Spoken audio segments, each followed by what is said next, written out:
Assalamualaikum warahmatullahi wabarakatuh. Bismillahirrahmanirrahim. Alhamdulillahi hamdan katsiran thayyiban mubarakan fi kama yuhibbu rabbuna wa yarda. Asyhadu an la ilaha illallah wahdahu la syarika lah wa la na'budu illa iyyah.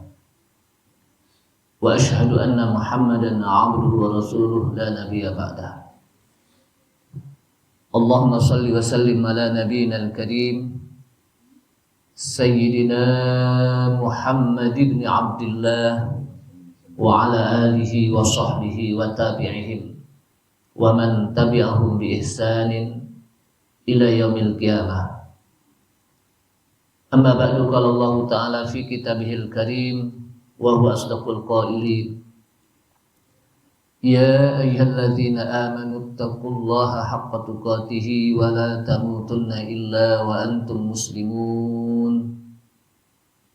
Wa qala Rasulullah sallallahu alaihi wasallam fa inna asdaqal hadithi kitabullah ta'ala wa khairal huda huda Muhammadin sallallahu alaihi wasallam wa syarrul umuri muhdatsatuha wa kullu muhdatsatin bid'ah wa kullu bid'atin dhalalah. Rabbi shrah li sadri wa yassir li amri wahlul 'uqdatam min lisani yafqahu qawli. Subhanaka la ilma lana illa ma 'allamtana innaka antal alimul hakim. Rabbi zidni ilma warzuqni fahma wa la hawla wa la quwwata illa billahil aliyyil azim. Ma'asyiral muslimin wal muslimat, ibu bapak hadirin sekalian, jamaah Masjid Al-Muhajirin rahimani Allah wa rahimakum, yang mudah-mudahan Allah Subhanahu wa taala senantiasa memberikan kita rahmatnya. Puji syukur kita sampaikan kepada Allah Subhanahu wa taala yang telah memberikan begitu banyak nikmat-nikmatnya kepada kita sekalian. Namun nikmat yang utama adalah nikmat iman dan Islam, nikmat taufik dan hidayah. Sehingga dengan nikmat tersebut Allah Subhanahu wa taala mudahkan kita untuk senantiasa beribadah kepadanya dengan kita menjalankan sholat subuh berjamaah. Dan salat subuh berjamaah disebutkan inna qur'anal fajri kana mashhuda. Sesungguhnya salat fajar kita, salat subuh kita disaksikan oleh para malaikat. Ya, mudah-mudahan salat subuh berjamaah kita diterima oleh Allah Subhanahu wa taala. Setelah itu kita menjadi orang yang bersyukur dengan kita gunakan nikmat tersebut untuk duduk menuntut ilmu. Dan orang yang menuntut ilmu berjalan untuk mencari ilmu, dia akan dimudahkan untuk berjalan ke surga. Salawat serta salam tak lupa kita sampaikan kepada Nabi kita Nabi Muhammad sallallahu alaihi wasallam beserta para keluarganya, para sahabatnya, para pengikutnya yang senantiasa istiqamah di dalam menjalankan sunnah-sunnahnya. Ibu bapak hadirin hadirat sekalian, jamaah Masjid Al-Muhajirin Jalan Delima yang mudah-mudahan dirahmati Allah Subhanahu wa taala. Saya sebut jalannya karena ada beberapa muhajirin yang saya isi gitu. Sehingga harus disebut. Ma'asyiral muslimin, pagi hari ini kita membahas tentang ilmu tadabbur. Satu ilmu yang menjelaskan tentang bagaimana cara mentadabburkan Al-Quran. Dan kita sudah mengambil contoh tadabbur pada surat sebelumnya, yaitu di surat Al-Qasas. Sekarang ini kita ambil satu lagi contoh ya, tentang bagaimana mentadabburkan Al-Quran. Jamaah sekalian, rahimakumullah. Karena mentadabburkan Al-Quran adalah sebuah perintah Allah Subhanahu wa ta'ala. Tidaklah dia bisa mentadabburkan Al-Quran kecuali dia harus memahami isi Al-Quran dengan melalui tafsir Al-Quran. Jadi tafsir itu, ya jazakallah, tafsir itu merupakan wasilah untuk bisa kita mentadabburkan Al-Quran. Kita tidak akan bisa mentadabburkan Al-Quran kecuali harus tahu tafsirnya. Allah SWT mengatakan, afala yatadabbaruna Al-Quran am ala qulubin aqfaluha. Kenapa mereka tidak mau mentadabburkan Al-Quran? Atau hati mereka tertutup dengan Al-Quran? Artinya orang yang tidak mau mentadabburkan Al-Quran, hatinya tertutup terhadap Al-Quran. Kenapa? Karena bacaannya itu hanya sebatas lehernya saja. Jadi bacaannya apa? Hanya sebatas lehernya saja. Ma'asyiral muslimin rahimakumullah. Kita masuk pada surat Az-Zariyat sekarang. Surat Az-Zariyat bisa kita lihat ya, bagi ibu-ibu, bapak-bapak yang mau nyimak untuk membuka surat Az-Zariyat. Dan bagi yang tentunya sudah hafal, ya, silakan untuk apa? Menyimak dan mendengarkan.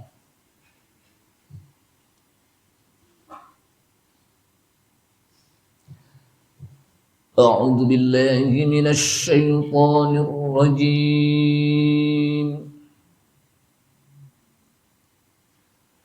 بسم الله الرحمن الرحيم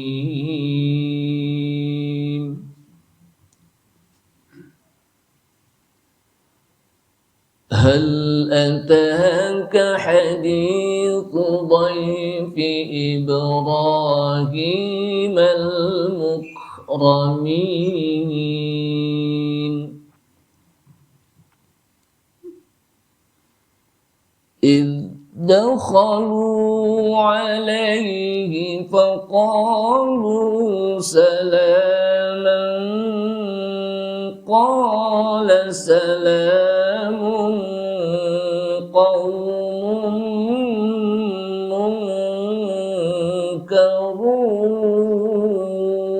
منكرون فراغ إلى أهله فجاء بعجل سمين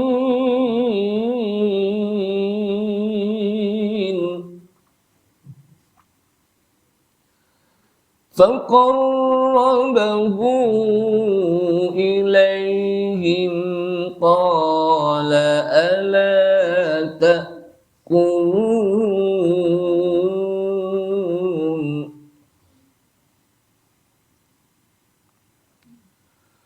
فأوجس منهم خيفة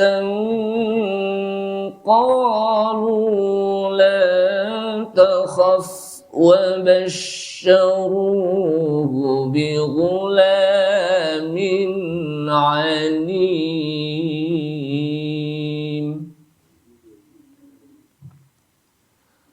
فأقبلت امرأته في صرة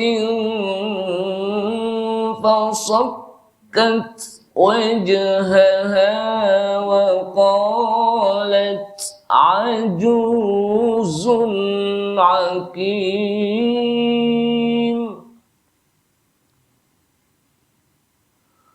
قالوا كذلك قال ربك إنه هو الحكيم العليم هل أتاك حديث ضيف إبراهيم المكرمين هل sebuah pertanyaan, apakah ataka haditsu datang kepadamu hai Muhammad hadis cerita kisah. Kata-kata hadis itu bisa ucapan atau juga hadis yang dipelajari qaulan kana au fi'lan au takriran, ucapan Nabi atau perbuatan Nabi atau takrir Nabi. Tapi yang dimaksud hadis di sini adalah berita, kisah Dhaifi Ibrahim, tamunya Ibrahim, al-mukramin yang dimuliakan. idh dakhalu, ingatlah ketika mereka tamu tersebut masuk kepada Nabi Ibrahim alaihi kepadanya, faqalu, maka tamu-tamu tersebut mengatakan salama, memberi salam, maksud kita menyampaikan salam. Qala salamun qaumum munkarun, kemudian dijawab oleh Nabi Ibrahim, salamun qaumun munkarun. Nabi Ibrahim menjawab salam dengan kelompok manusia, kaum itu kelompok manusia, maksudnya kelompok orang, munkarun yang mereka apa? Nabi Ibrahim tidak kenal. Faragha ila ahlihi faja'a bi'ijlin samin. Kemudian Nabi Ibrahim menemukan keluarganya di dalam rumah, faja'a bi'ijlin samin, lalu datang dengan membawa daging sapi yang dibakar, daging anak sapi yang apa? Yang dibakar, yang gemuk. Samin itu apa? Gemuk. Faqarrabahu ilaihim, kemudian dihidangkan untuk mereka. Qala ala ta'kulun, lalu kata Nabi Ibrahim, silahkan makan. Ala ta'kul itu apa? Sebuah kalimat perintah untuk menghormati. Ala ta'kulun, silahkan makan. Fa'aujasa minhum khifah, kemudian mereka tidak memakan sehingga khifah. Nabi Ibrahim apa? Ketakutan. Qalu, lalu kata para malaikat, sebetulnya tamu Nabi Ibrahim ini apa? Para malaikat, la takhaf, jangan engkau takut. Wa basyaruhu, dan mereka pun malaikat menyampaikan berita gembira, bi ghulamin alim, dengan akan lahirnya anak yang alim, yang sangat alim. Alim, Bapak disebutkan apa? Isim mubalaghah, sangat alim, ya. Artinya dia seorang nabi. Siapa dia? Nabi Ishak nanti. Fa'aqbalatim ra'atuhu fi sarratin, maka istrinya pun mendengarkan, menghadapi apa? Malaikat tamu tadi yang berupa apa? Malaikat yang berupa tamu, fi sarratin, lalu memekik, mendengarkan apa? Kedengaran apa yang disampaikan oleh malaikat. Fasakkat wajha, kemudian dipukul-pukul wajahnya. Wa qalat, lalu kata wanita tadi, istri Nabi Ibrahim, yaitu yang bernama Sarah, bukan Hajar, karena ini Nabi Ishak ya, akan melahirkan Nabi Ishak. Wa qalat, kata dia, ajuzun akim, saya ini udah tua renta, akim, lagi mandul, udah lama nggak punya anak. Gitu. Qalu, maka kata para malaikat dalam bentuk para laki-laki, kadzalik, begitulah. Qala rabbik, qala rabbuk, Rabb kalian, Rabb kamu telah berfirman bahwa engkau akan punya anak. Innahu huwal hakimul alim, innahu, sesungguhnya dia Allah, huwa, dialah al-hakim, maha bijaksana, al-alim, maha mengetahui. Jamaah sekalian, sepintas kalau kita lihat kalimat ini hanya sebatas sebuah kisah cerita. Tapi ternyata dalam cerita ini, kalau kita lihat dalam beberapa tafsir, dan termasuk di situ ditafsirkan oleh Ibnu Katsir rahimahullah, maka ayat ini menjelaskan tentang bagaimana Allah Subhanahu wa taala mengatakan kepada nabi kita, udah datang berita belum? Gitu. Tentang apa? Dhaifi Ibrahim, tetamu Ibrahim al-mukramin, yang dimuliakan. Jamaah sekalian, Nabi Ibrahim itu dikenal dengan Abu Duyuf, bapaknya tamu. Kenapa? Karena Nabi Ibrahim adalah orang yang sangat menghormati tetamu ketika tamu itu datang, sehingga dia punya tangkar binatang, peternakan binatang, ada yang mengatakan sapi atau kambing, ya. Dan itu sengaja dipiara untuk menyediakan kalau ada tamu datang. Jadi sampai menyembelih apa? Binatang. Kalau kita kan kebanyakan kalau tamu datang cuma dikasih anggur doang. Tahu anggur, Pak? Dianggurin gitu ya. Jadi dikasih anggur doang. Ya. Ini Nabi Ibrahim menghormati tamu dengan bukan hanya sekedar apa? Disuruh duduk, tapi disediakan daging kambing, daging sapi yang dibakar. atau yang dipanggang disebutkan sini. Maka Nabi Ibrahim itu dikenal dengan apa? Abu Duyuf, orang yang sangat menghormati apa? Tetamu. Dan memang di dalam Islam itu menghormati tetamu, memuliakan tetamu itu termasuk bagian dari keimanan. Kata Rasulullah SAW, "Man kana yu'minu billahi wal yawmil akhir, falyukrim dhaifahu." Barang siapa yang beriman kepada Allah dan hari kiamat, maka hendaklah dia memuliakan tetamunya, menghormati tetamunya. Apalagi tetamu itu keluarga kita, abang kita, adik kita, saudara kita, paman kita, itu lebih-lebih lagi. Maka muliakan tetamu. Kemudian al-mukramin, ternyata tetamu itu adalah bukan manusia, malaikat dalam bentuk manusia. Laki-laki yang ganteng. Bahkan disebutkan oleh Ibnu Katsir bahwa laki-laki yang dimaksud adalah rombongan tamu yang datang kepada Nabi Ibrahim. Para malaikat, dia adalah Jibril, Mikail, dan Israfil. Ya.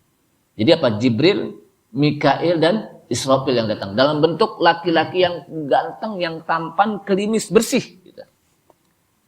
Kemudian ketika, makanya disebut mukramin. Karena memang malaikat itu apa? Kiramin bararah. Jadi malaikat adalah apa? Makhluk yang mulia, yang senantiasa berbakti kepada Allah Subhanahu wa Ta'ala. Kemudian idkhalu alaihi, ketika mereka masuk kepada rumah Nabi Ibrahim, faqalu salama, mereka pun mengucapkan salam. Kalau bahasa kita menyampaikan salam, assalamualaikum. Nah, jadi di sini yang pertama adalah tadabburnya bahwa memuliakan tetamu adalah bagian dari keimanan kepada Allah Subhanahu wa Ta'ala. Jadi saat datang tamu maka hendaklah kita muliakan, kita hormati, apalagi tamu yang datang itu orang tua kita, bapak dan ibu kita. Jadi kata para ulama, kalau bapak ibu kita datang ke rumah, kita cuma duduk aja, itu belum apa? Belum sempurna menyambutnya. Bahkan Nabi mengatakan itu belum sampai kepada nilai kebaktian. Orang tua kita datang, kita duduk aja. Tapi kalau orang tua kita datang, bapak ibu kita datang, kita diri dan kita sambut, kita tuntun ke rumah, itu namanya apa? Ada nilai kebaktiannya di situ. Kan kadang-kadang ada orang tua ini datang, udah aja dia duduk-duduk aja main HP aja. Orang tua tidak masuk aja sendiri itu. Padahal apa? Ketika orang tua kita datang, apalagi orang tua kita rumahnya jauh itu, kita sambut, kita tuntun, kita masuk apa? Suruh masuk ke dalam, kita suruh duduk. Gitu. Jadi itu apa? Bagian dari memuliakan tetamu, menghormati tetamu, apalagi orang tua kita. Dan ketika menjadi tetamu, maka kita masuk dengan mengucapkan salam, assalamualaikum. Jangan kita apa? Masuk ke dalam rumah orang, la salam wala kalam. Nggak ada salam, nggak ada omong-omongan gitu. Main masuk aja nyelonong boy itu, nggak boleh. Jadi datang, walaupun itu rumah adik kita, walaupun itu rumah abang kita, tetap. Kenapa? Dan kalau belum disuruh untuk masuk, jangan kita masuk. Kenapa? Karena dikhawatirkan di dalam rumah istri abang kita atau istri adik kita, itu dia dalam kondisi tidak menutup aurat. Emang nggak boleh. Karena itu ipar. Makanya kata Rasulullah, ketika ditanya, apa ra'aita al-haw? Bagaimana pendapatmu tentang ipar? Kata Rasulullah, al-haw al-maut. Ipar itu kematian. Artinya apa? Hati-hati dengan ipar. Orang mengatakan ipar itu kan mahram. Bukan. Ipar itu bukan mahram. Jadi tetap kita nggak boleh melihat auratnya. Makanya ketika belum diperintahkan masuk, jangan masuk. Karena bisa jadi anak-anak istri daripada adik kita atau abang kita, dia belum siap untuk menutup aurat. Jadi jangan apa. Dan ketika masuk pun, faqalu salama, sampaikan salam. Qala, maka berkata, dijawab oleh Nabi Ibrahim, salamun. Di sini disebutkan kata-kata salamun. Kata Ibnu Katsir, salamun itu lebih kuat daripada kata salaman. Jadi salamun itu lebih kuat daripada apa? Salaman. Kenapa? Karena salamun itu adalah kalimat yang umum. Makanya kita kalau jawab salam, Alaikumussalam warahmatullahi wabarakatuh. Jadi assalamualaikum, kalau kita mau menyampaikan salam, Assalamualaikum warahmatullahi wabarakatuh. Kalau nggak bisa sempurna boleh Assalamualaikum. Tapi pahalanya beda tentunya ya. Setiap itu 10. Assalamualaikum warahmatullahi 20, wabarakatuh 30. Dan dijawab. Nah di dalam sholat juga begitu. Kalau kita memberi salam itu harus lengkap. Artinya lengkap gini. Tidak boleh kita menyampaikan salam dalam sholat. Assalamualaikum warahmatullahi. Assalamualaikum. Yang betul apa? Assalamualaikum. Karena ada imam ketiba, mungkin dia terburu-buru kali ya lidahnya. Assalamualaikum warahmatullah. Assalamualaikum warahmatullah. Yang betul assalamualaikum. Jadi para ulama itu sudah mengajarkan kita dalam kitab-kitabnya tentang bagaimana kita membaca assalamualaikum dalam sholat itu sesuai dengan makhrijal hurufnya. Ya. Sinnya juga harus ditasdidkan assalamualaikum. Ya. Warahmatullah. Warahmatullahnya juga ada panjangnya dikit. Ya. Assalamualaikum warahmatullah. Assalamualaikum warahmatullah. Kan gitu. Yang betul apa? Assalamualaikum warahmatullah. Assalamualaikum warahmatullah. Ada panjangnya. Jadi kalau dalam ilmu tajwid itu ada panjangnya, ada matnya. Jadi tidak baca Assalamualaikum warahmatullah, Assalamualaikum warahmatullah, nggak jadi. Karena kedudukannya juga sama dengan Al-Fatihah rukun. Kedudukannya sama dengan Al-Fatihah rukun. Kalau Al-Fatihah rukun dan wajib dibaca dan bacanya juga harus benar. Fatihah juga bacaannya harus benar. Maka salam juga bacaannya harus benar. Gitu. Harus benar. Assalamualaikum warahmatullah. Assalamualaikum warahmatullah. Memang ada imam yang baca Assalamualaikum warahmatullah. Assalamualaikum warahmatullah. Tapi itu belum benar dalam bacaan. Apalagi makhrijal hurufnya gitu. Masyaallah muslimin rahmatullah. Qaumun munkarun. Yang datang ini adalah malaikat yang sekelompok manusia yang Nabi Ibrahim tidak kenal. Tidak kenal siapa dia yang datang. Tapi tetap dimuliakan, dihormati gitu. Walaupun gak kenal. Kemudian gak berapa lama lagi, faragha ila ahlihi. Nabi Ibrahim datang ke dapur, kalau bahasa kita ke dapur, menemui istrinya. Faja'ah, lalu dia pun datang dengan membawa daging sapi panggang yang gemuk. Jadi daging yang gemuk, sapi yang gemuk yang dipanggang. Artinya ini nggak gemen-gemen. Menyediakannya daging, bayangkan gitu. Daging gitu. Jadi bukan hanya sekedar air doang gitu, tapi daging. Faqarrabaha ilaihim, kemudian disediakan oleh Nabi Ibrahim kepada para malaikat. Qala ala takulun, kemudian dipersilakan. Silakan makan. Kata Nabi Ibrahim. Nah, ketika falamma ra'a aydiyahum la tasilu ilaihim nakirahum. Ketika Nabi Ibrahim melihat tangan-tangannya tamu-tamu ini enggak noleh ke makanan, ya, tidak nyentuh makanan, maka Nabi Ibrahim fa'aujasa minhum khifah, merasa takut. Ya, siapa nih udah disediain makanan enggak makan. Bahkan bukan enggak makan, dipegang pun enggak, disentuh pun enggak. Sehingga Nabi Ibrahim takut. Apa kata para malaikat? Qalu la takhaf.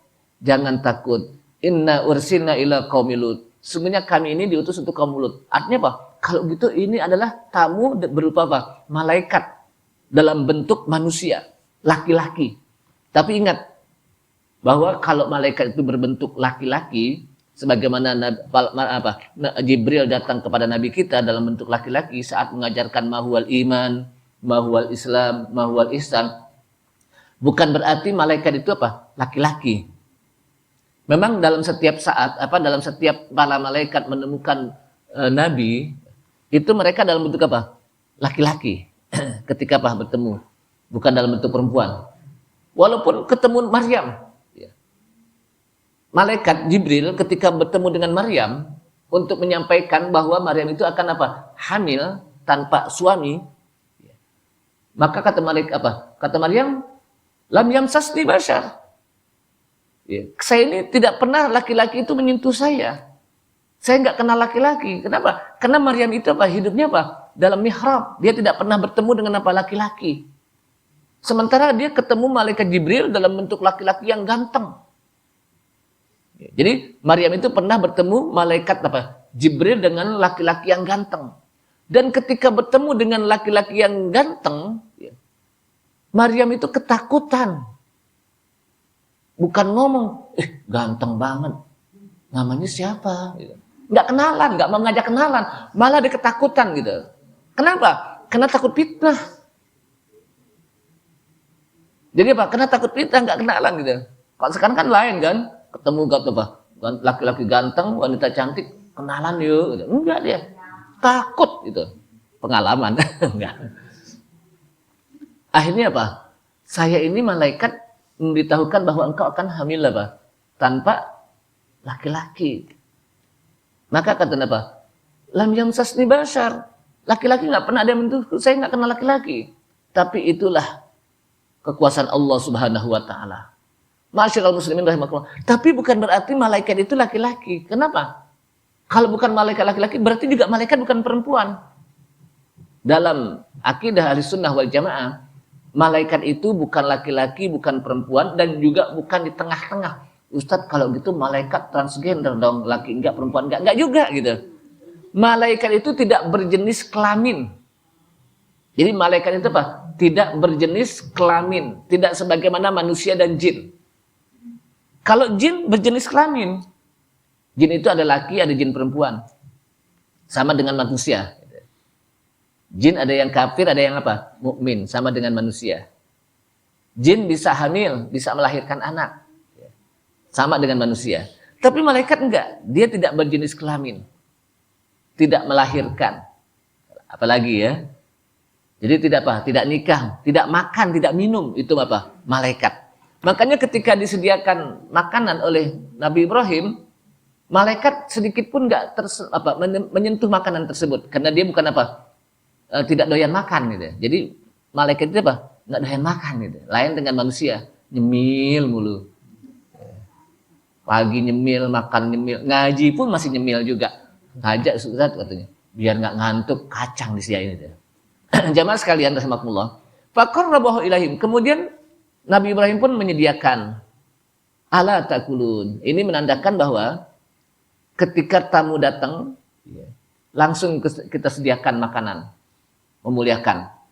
Kemudian silahkan, jangan menunggu apa? Ini kok dari tadi nggak disilah-silahkan nih. Gitu. Walaupun dalam kaidah kalau makanan udah disediain, maka tamu tidak haram untuk makan. Jadi ketika makanan memang udah disediain, karena ini bagian dari uruf kalau kata Pak ulama, uruf. Kalau udah tamu disediain berarti memang makan itu untuk tamu, sehingga ketika tamu makan walaupun nggak dipersilahkan, gitu ya, itu nggak haram. Tapi sebagai sahibul bait, yang utama adalah mempersilahkan tamu. Dalam rangka apa? Untuk menjadikan bahwa tamu itu apa? Kita utamakan, kita muliakan ketika dia datang. Silakan gitu. Jadi jangan sampai ada tamu datang makan, ya ntar makannya dimakan ini, ntar sediain dimakan ya. Jangan ketakutan gitu. Sediain apa? Insya Allah Allah akan apa? Allah Subhanahu Wa Taala akan gantikan makanan tersebut. Ternyata Pak jasa minhum khifah. Ketika apa? Para malaikat nggak mau makan nih, la tasilu lahim nakirahum, tidak sampai tangannya ke apa? Ke makanan, nggak disentuh tuh makanan. Maka Nabi Ibrahim merasa khifah, takut.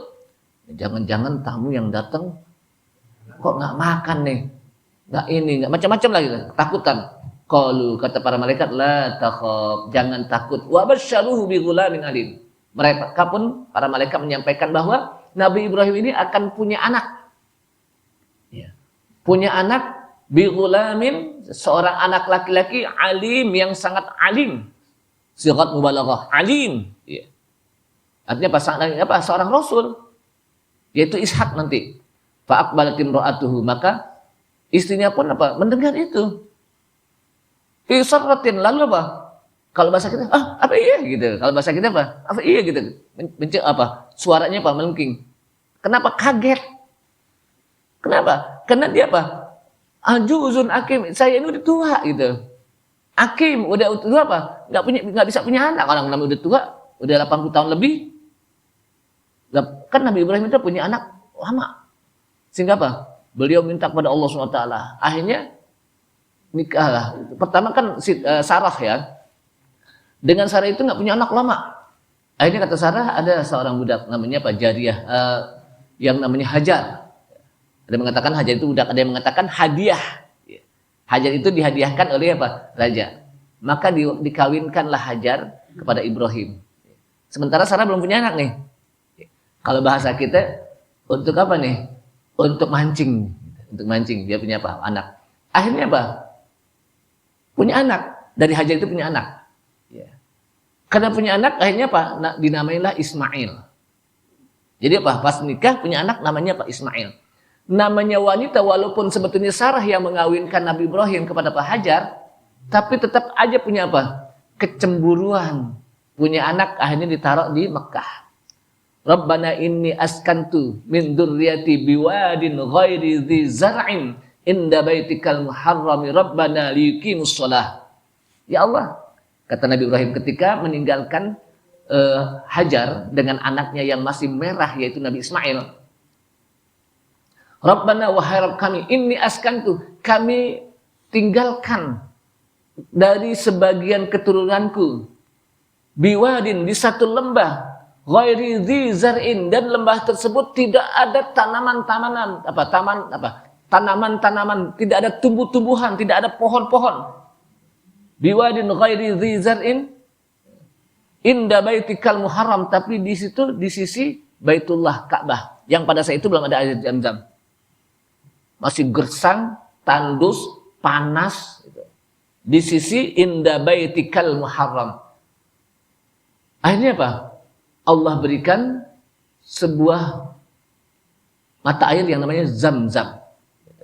Sebuah mata air apa? Zam-Zam. Nah setelah itu apa? Baru lahir Ishak dari Sarah. Padahal Sarah itu adalah istri yang pertama. Ma'asyiral muslimin rahimakumullah. Begitulah kekuasaan Allah Subhanahu wa taala. Kalau Allah Subhanahu wa taala berikan, maka akan Allah berikan. Jadi di sini kalau kita lihat bahwa pertama diperintahkan bagi kita untuk memuliakan tetamu, menghormati tamu. Kedua, ketika kita masuk ke rumah orang, jangan lupa apa? Menyampaikan salam, beri salam. Jangan main nyelonong masuk aja gitu. Kemudian ketiga, kalau ada makanan atau minuman atau apa, kita sajikan mereka. Kemudian kita persilahkan untuk makan. Dan beberapa hal yang bisa diambil dari tadabbur ayat ini. Ma'asyiral muslimin rahimakumullah. Sekarang kita masuk kepada apa sih ilmu tadabbur? Ilmu tadabbur, ilmu yang berkenaan dengan bagaimana seseorang mentadabburkan Al-Quran, dan itu termasuk bagi dari apa? Min ulumil Quran, dari ilmu Al-Quran. Jadi ilmu tadabbur itu apa? Dinisbahkan kepada Al-Quran. Untuk apa? Dengan ilmu tadabbur, orang akan bisa tabassur, memperhatikan isi Al-Quran. Ta'ammul, memikirkan bagaimana isi Al-Quran. Sehingga materi tadabbur Al-Quran, materi tadabbur itu adalah Al-Quran khusus, tidak yang lain. Jadi yang materi Al-Quran itu khusus untuk apa? Materi tadabbur itu khusus apa? Untuk Al-Quranul Karim. Kenapa? Karena zahir ayat jelas Allah Subhanahu wa taala perintahkan hanya untuk Al-Quran, bukan hadis. Padahal hadis juga apa? Bagian dari sumber hukum, tapi bukan hadis, Al-Quran. Maka kata Allah Subhanahu wa taala, "Afala yatadabbaruna al-Qur'ana walau kana min 'indi ghairillahi lawajadu fihi ikhtilafan katsira." Kenapa mereka tidak mau mentadabburkan Al-Quran? Walau kana min 'indi ghairillah. Kalaulah Al-Quran bukan dari sisi Allah, kalaulah Al-Quran bukan dari Allah, bukan firman Allah, bukan dari sisi Allah, lawajadu fihi ikhtilafan katsira. Niscaya mereka akan mendapatkan di dalam Al-Quran banyak perselisihan, banyak perbedaan. antara ayat yang satu dengan ayat yang lain saling bertentangan, antara surat yang satu dengan surat yang lain saling bertentangan. Ya. Tapi karena Al-Quran itu merupakan dari Allah dan dia merupakan kalamullah, tidak ada pertentangan. Walaupun sama-sama berkisah tentang masalah Nabi Adam. Kita lihat di dalam beberapa ayat Allah Subhanahu wa taala menyampaikan tentang kisah Nabi Adam. Di surat Al-Baqarah ada enggak? Tentang penciptaan. Wa idz qala rabbuka lil malaikati inni ja'ilun fil ardi khalifah. Di dalam surat Thaha ada. Di surat Al-Kahfi ada. Kemudian di dalam surat Al-Isra ada. Dan beberapa ayat yang lain. Tapi di antara ayat tersebut, di antara surat tersebut tidak ada yang bertentangan tentang kisah Nabi Adam. Bahkan saling mendukung antara kisah yang satu dengan kisah yang lain. Jadi bahkan kisah itu saling mendukung. Nah, ini menandakan bahwa Al-Quran itu adalah kalamullah. Kemudian dalam ayat lain juga diperintahkan bagi kita untuk mentadabburkan. Kitabun anzalnahu ilaika mubarakun liyadabbaru ayatihi waliyatadzakkara ulul albab. Kitabun, inilah kitab Al-Quran. Anzalnahu ilaika, kami turunkannya kitab tersebut kepada engkau hai Muhammad, mubarakun, yang diberkahi. Liyadabbaru, agar mereka mau mentadabburkan ayatih, ayat-ayatnya. Waliyatadzakkara ulul albab, dan agar orang-orang yang ulul albab, aidzawil uqul, yang punya akal, mau menjadikan Al-Quran sebagai peringatan.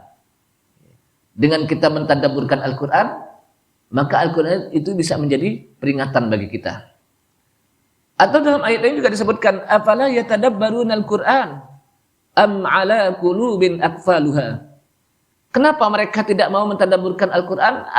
Atau ala qulubin aqfaluha, hati-hati mereka sudah tertutup. Orang yang tidak mentadabburkan Al-Quran, hatinya tertutup. Kenapa? Karena dia membaca Al-Quran hanya sebatas tenggorokan, kalau kata para ulama, sampai sebatas tenggorokan. Padahal Al-Quran itu hanya harus sebatas sampai ke hati. Nah, dengan hati kita akan bisa mentadabburkan Al-Quran. Sehingga kalau kita lihat para ulama dulu, kalau baca Al-Quran, mereka ada yang nangis. Ada yang pingsan ketika mereka membaca ayat-ayat yang berkenaan dengan azab Allah, tentang neraka. Dan mereka tersenyum ketika mereka membaca tentang surga dan nikmat-nikmatnya. Ada yang menangis. Nah, kira-kira kalau saya tanya, selama ini kita baca Al-Quran, pernah gak kita menangis? Enggak ya? Baca-baca aja mulut kita ya, tapi nggak pernah nangis ya. Karena kita hanya sebatas mulut kita aja yang kita baca, tanpa kita pahami ayatnya. Makanya sekarang ini kita sudah mulai meningkat untuk kita pahami ayat-ayat Al-Quran. Bahkan dalam ayat lain juga disebutkan, afalam yaddabbarul qawla am ja'ahum ma lam ya'ti aba'ahumul awwalin. Kenapa mereka tidak mau mentadabburkan al-qaul? Al-qaul di sini adalah Al-Quran. Atau bukankah datang kepada mereka sesuatu yang tidak datang kepada nenek moyang mereka, yaitu Al-Quran didatangkan oleh Allah SWT untuk umat Nabi Muhammad SAW dan umat Nabi Muhammad SAW. Al-Quran didatangkan oleh Allah SWT kepada Nabi kita Nabi Muhammad SAW dan disampaikan kepada umatnya. Yang tidak datang Al-Quran kepada umat-umat sebelumnya. Jadi khusus untuk umat Nabi Muhammad. Nah, dari sini jamaah sekalian rahimakumullah, Al-Quran adalah kalamullah, bukan sebagaimana kalam ucapan makhluk. Sehingga Al-Quran kena kalamullah, maka dia terjaga. Jadi Al-Quran itu terjaga. Allah jaga, Allah jamin keasliannya. Kitab-kitab sebelumnya, baik Taurat, Zabur, Injil, tidak ada jaminan untuk orisinil terus. Sehingga terjadi perubahan. Injil terjadi perubahan. Adanya New Testament, Old Testament, perjanjian lama, perjanjian baru. Injil kan gitu ada ya. Ada lagi kitab Taurat, ada Talmud, dan sebagainya. Tapi Al-Quran nggak ada. Walaupun ada orang yang berusaha untuk membuat Al-Quran palsu. Di zaman Rasulullah SAW saja, Musailamah Al-Kadzab sudah membuat Al-Quran palsu. Di dalam surat Al-Quran kan ada surat Al-Fil. Maka Musailamah bikin surat Al-Fil yang artinya gajah. Kalau di dalam Al-Quran kan alam tara kaifa fa'ala rabbuka bi ashabil fil. Alam yaj'al kaidahum fi tadlil. Pakai apa itu akhirnya itu? Pakai lam, begitu indah itu. Wa arsala 'alaihim tayran ababil tarmihim bihijaratin min sijil faj'alahum ka'asfin ma'kul. Pakai lam. Tapi isinya luar biasa Al-Fil itu. Nah, Musailamah bikin Al-Fil. Gajah, ma huwal fil. Tahukah Anda apa itu gajah? Lahu anfun wa udhunun tawil. Dia punya telinga dan hidung yang panjang. Itu aja, sekedar itu aja. Itu cuma cerita, tapi isinya nggak mengandung akidah, nggak mengandung apa makna syariah. Tapi Al-Fil dalam Al-Quran itu luar biasa, mengandung sejarah, mengandung akidah dan lain sebagainya. Jamaah sekalian, maka Allah SWT apa? Menjaga Al-Quran. Inna nahnu nazzalna dzikra wa inna lahu lahafidun. Sesungguhnya kamilah yang menurunkan az-zikr. Salah satu nama Al-Quran itu apa? Az-zikr. Jadi Al-Quran itu namanya banyak. Disebut Al-Kitab. Dzalikal kitabu la raiba fi. Al-Kitab al-maktub, tertulis. Kadang disebut Al-Furqan. Karena Al-Quran pembeda antara yang hak dan yang batil. Karena kadang disebut An-Nur, cahaya. Jadi banyak nama apa? Al-Quran. Al-Bayan juga termasuk apa? Nama Al-Quran. Tapi kita sering hanya menyebut Al-Quran saja. Betul itu. Tapi jarang kita ambilin Al-Furqan, Padahal apa? Al-Quran juga Al-Quran. Cuman apa? Jarang kita ambil Al-Furqan, saya mau baca Al-Furqan. Gitu. Yang kita Yang kita tahu ambil Al-Quran aja gitu kan. Kenapa? Karena Al-Furqan, sono Al-Furqan di Teratai Putih. Jadi karena jarang kita menyebutnya dengan Al-Furqan, An-Nur. Padahal itu nama-nama Al-Quran. Ya, nama-nama Al-Quran. Dan termasuk Al-Dzikr. Inna nahnu nazzalna dzikra wa inna lahu lahafidun. Sesungguhnya kamilah yang menurunkan Al-Dzikr, Al-Quran. Kenapa Al-Dzikr? Al-Quran disebut Al-Dzikr karena dia yang menyampaikan peringatan. Di dalam Al-Quran itu peringatan bagi mereka yang beriman kepada Allah SWT dan beramal soleh, maka di sana ada surga. Tapi mereka yang kufur kepada Allah SWT, di sana ada adab Allah SWT berupa neraka. Wa inna lahu lahafidun. Dan sesungguhnya baginya juga Al-Quran lahafidun. Sungguh Allah jaga. Di situ ada lam. Lamnya namanya lam taukid. Kalau kita belajar nahu, jadi kalau kita mau belajar kalau kita mau paham Al-Quran, hadis harus ada alatnya. Jadi kalau orang tua bilang ada ilmu alatnya. Ilmu alatnya apa? Nahu ame sorof. Jangan sampai ada orang berani menafsirkan Al-Quran, tapi tidak paham ilmu nahu dan sorof. Ada orang nggak bisa bahasa Arab, nggak kenal nahu sorof, tapi dia bikin tulisan tafsir Al-Quran. Padahal nggak tahu nggak punya alatnya, yaitu ilmu nahu dan sorof. Belum lagi nanti ilmu bayan, ilmu badi, ilmu ma'ani yang berkenaan dengan bagaimana keindahan kalimat Al-Quran. Karena salah satu orang yang sebagai syarat mufasir, syarat mufasir itu pertama dia harus paham bahasa Arab. Dari sisi nahu dan sorofnya. Dari sisi ilmu balaghah. Ilmu balaghah itu ilmu ma'ani, ilmu badi, ilmu bayan. Itu baru dari sisi itu bahasa. Nah, kira-kira kita sampai gak ke situ tuh? Ya, belum ya. Kita enak, udah ditulis oleh para ulama tafsir. Tinggal kita pahamin, tinggal kita pelajarin. Tinggal kita duduk ngaji untuk belajar. Gitu. Kenapa? Udah para ulama kita itu dengan sekuat tenaga mereka sudah menyusun ilmu-ilmu. Di zaman Rasulullah belum ada ilmu-ilmu, baru mereka langsung mempraktekkan. Zaman dulu belum ada ilmu tajwid, tapi mereka baca udah bertajwid. Zaman dulu belum ada ilmu nahu dan sorof, tapi mereka sudah tahu tentang bacaannya itu.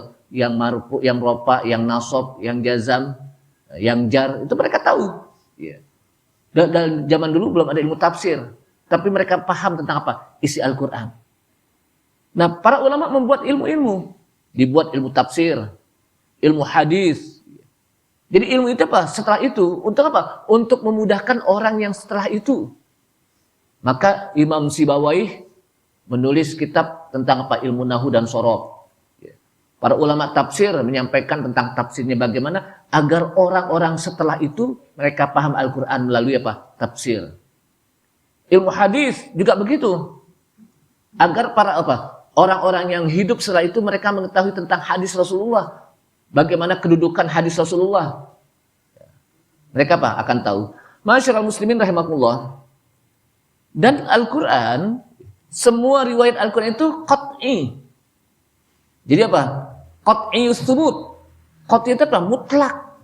Tidak dipersisihkan lagi. Kenapa? Karena setiap generasi, makanya disebut apa? Riwayatnya mutawatir. Riwayah mutawatirah. Setiap generasi dari zaman Rasulullah, para sahabat, tabi'in terus sampai kepada kita, itu semuanya menyampaikan tentang Al-Quran sehingga tidak ada persisihan tentang apa? Al-Quran. Berbeda dengan hadis. Makanya hadis kan para ulama mereka membagi-bagi nanti.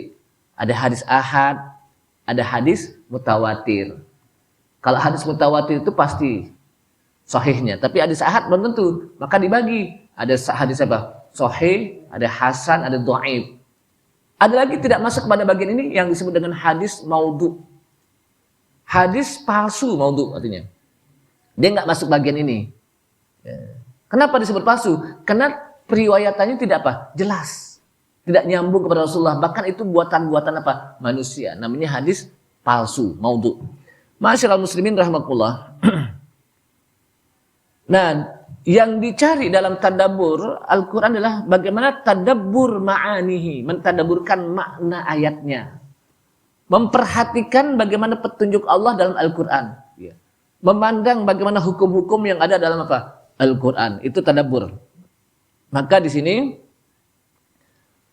kalau kita lihat dasar tadabbur itu dan kaedahnya adalah ilmu yang sudah lama. Sebetulnya ilmu tadabbur itu apa? Ilmu yang sudah lama. Kenapa? Karena para sahabat langsung mereka sudah apa? Mentadabburkan Al-Quran ketika mereka apa? Membaca. Di sini kalau kita lihat bagaimana Allah Subhanahu wa taala faqad amarallahu bihi. Sungguh Allah memerintahkan untuk mentadabburkan Al-Quran. Wa asna ala man tadabbara kitabahu, dan Allah memuji orang yang mentadabburkan Al-Quran. Jadi Allah Subhanahu wa taala memuji orang yang mentadabburkan Al-Quran. Ini kalau saya sampaikan panjang nih. Bisa sampai jam 8 ini. Kita tutup saja ini, insyaallah nanti kita akan lanjutkan lagi pada pertemuan yang akan datang. Karena ini apa? Bagaimana Allah Subhanahu wa taala memuji orang-orang yang mentadabburkan Al-Quran.